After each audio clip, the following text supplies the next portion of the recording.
Hello, everyone. It's William with the Grand Duke Dmitri Diary series. I got this new shirt, already practically my whole wardrobe. Yeah, so I got this new shirt, and I don't really like it, but that's all right. Okay, we are up to part 5 of the long diary entry of the 15th of April, 1921. I'm just looking. Okay, I'm surprised. I'm pleasantly surprised because the previous video, the one entitled England on the Brink of Ruin, got 10 views, and I was not expecting that. So thank you for that. Recap in that last section dealt with the coal miners' strike of April 1921 in Britain, and culminating in Black Friday, the day when the transportation and railroad unions, which were separate, decided not to support the coal miners.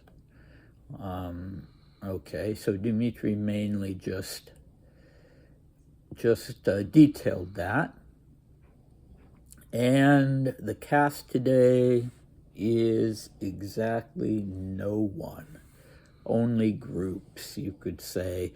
The Russian emigres versus England, and Dmitri, of course, on the side of the Russian emigres.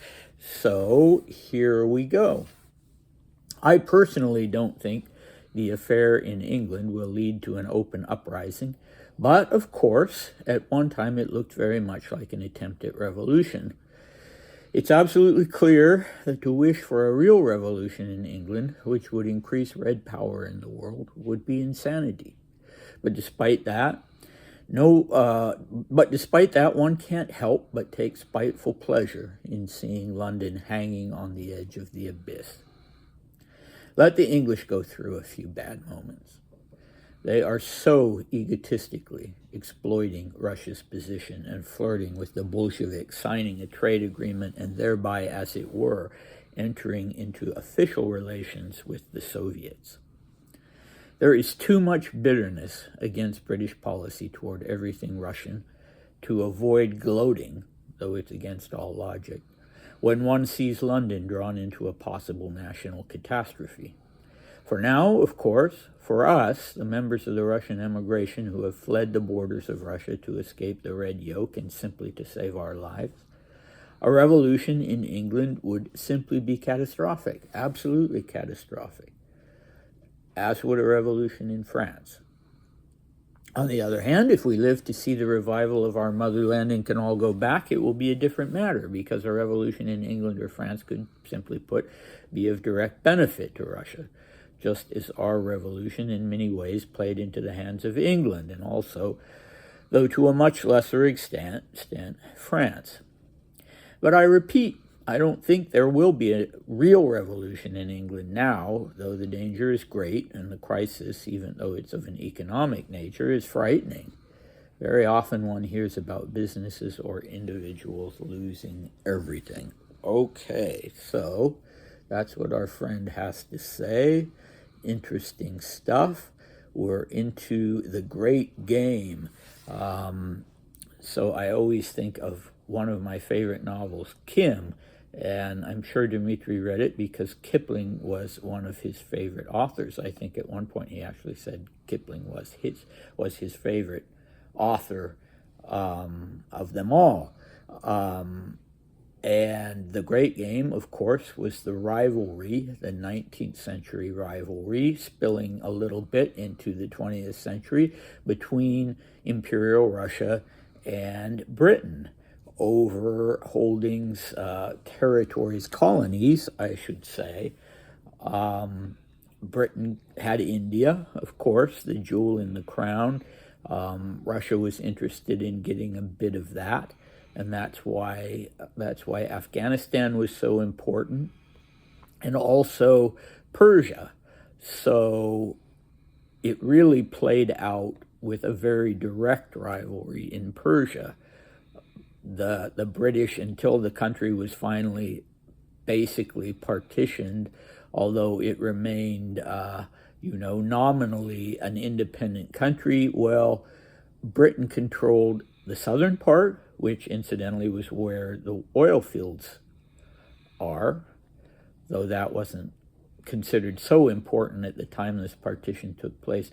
Russia controlled the north, and then both of them had a stake in Tehran, and that is why the police force there was actually Swedish. There was a decision made that there needed to be a neutral law enforcement hand in Persia, and so that was how Persia ended up with the Swedish gendarmerie. Gendarmes were from Sweden, go figure. So Dmitri, of course, had personal experience of this. Ironically, he was staying at the British legation in Tehran, and because he wasn't particularly welcome in the Russian legation, and also because he really needed a father figure at that time, and he found it in Sir Charles. And he also kind of found a mother figure in Sir Charles's wife, Lady Lucia. Did I say Sir Charles Marling instead, or did I say Sir Charles Marles? That would be stupid. Okay, he kind of found a mother figure in Lucia, although she was also really hot for him, so that complicated that. But anyway, yeah, he saw that rivalry in play, and he was part of the Persian Cossack, the circle of officers of the Persian Cossack regiment, but he also knew all of the British diplomats. So he was right in the middle there. And Dmitri had also very personal experience of feeling humiliated by the British. When he was in India with the Marlings, in Mumbai, briefly, he actually had to leave the cinema on one occasion because, and he cried. He went home and cried because he saw the newsreel about the victorious British army, and Russia was nowhere to be seen. And the irony of that was that by that time he was wearing the uniform of a captain of the British army, and that was not an honorary commission. That was, he expected to be put in the field. When he actually got to London, he expected to be stationed somewhere with the British Army because the war wasn't over yet, and nobody knew exactly when it was going to end. But then when it did end, he was really crushed. Again, he just happened to be in London when there was the victory parade, and then he just happened to be in Paris when there was the victory parade of the Entente, of the Allies. And again, the fact that there was no Russian presence at all just really devastated him. And also the fact that you had signatories on the peace treaty in Versailles, like Japan, but Russians were completely unwanted. Well, people had a real sense of betrayal over the Russian Revolution, and Russia sort of, as they saw it, deserting the field while the war was still raging. But from the Russian perspective, that was not what honorable Russians had desired at all. That was a Bolshevik thing, and they resented being blamed for it. And Dmitri, on one occasion, even got up and walked out of a dinner party where Russia was being insulted. And he also encountered slurs on the Empress, saying that she had been a lover of Rasputin. And of course, he met with George and Mary and didn't get a warm reception from them, and didn't get, and saw that they weren't going to do anything. They hadn't done anything, and they weren't going to do anything to help the Romanovs, who were still alive in Russia. And he also was told in France that they wanted no Grand Dukes. They just didn't want any, and he was asked to leave both England and France. In France he did leave, but England not. So, those were reasons why he personally felt bitter towards England, but he clung to that uniform, because as long as he had that uniform and he had that commission, he didn't have to leave. It was an option. They asked him to leave, but he didn't have to leave, and he was terrified that they were going to take the uniform away from him. But eventually it all worked out, and other Romanos came to England. Yeah, and he had some complimentary things to say. We just saw in yesterday's diary section that he praised the energetic response of the government to what was happening with the strike that could have gotten much worse. And also when he was in Baghdad again with the Marlings, and he saw how well the British Army treated its horses, he was just astounded by that. It had not been that way in Russia, and he was just amazed by that, and he thought it was so cool. And, again, the irony of it is that in later years, he would, when foreigners didn't know who he was, they tended to think he was English. They didn't guess that he was Russian or German or French. They almost always thought that he was an Englishman. And that was the case when he was in Berlin, and it would later be the case, for instance, in San Moritz. He just came across as very British to people.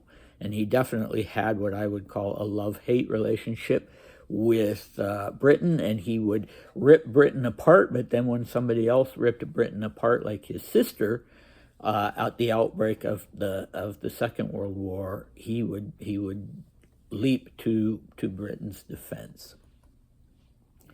Okay, so that bitterness was also shared by a lot in the emigre community for the same reason that Dmitri was bitter about the sense that, there was really this sense underneath it all that the British were arrogant, much more so than the French. There was this sense that the British had always considered themselves superior to Russia.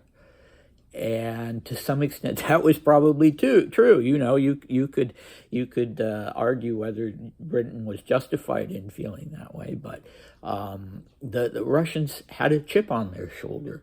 I don't know, about nowadays, but back in Imperial Russia, even before the revolution, Russians really had a chip on their shoulder against Britain, even though British nannies were wildly popular. Okay, anyway, it's interesting that Dmitri has this sentence: for us, the members of the Russian immigration who have fled the borders of Russia to escape the red yoke and simply to save our lives. Because in actual fact, he was not one of them. He was a political exile who was exiled by the Tsar. He wasn't someone who had fled the borders of Russia for his life, although certainly if he'd gone back to Russia, his life would have been in danger. Absolutely.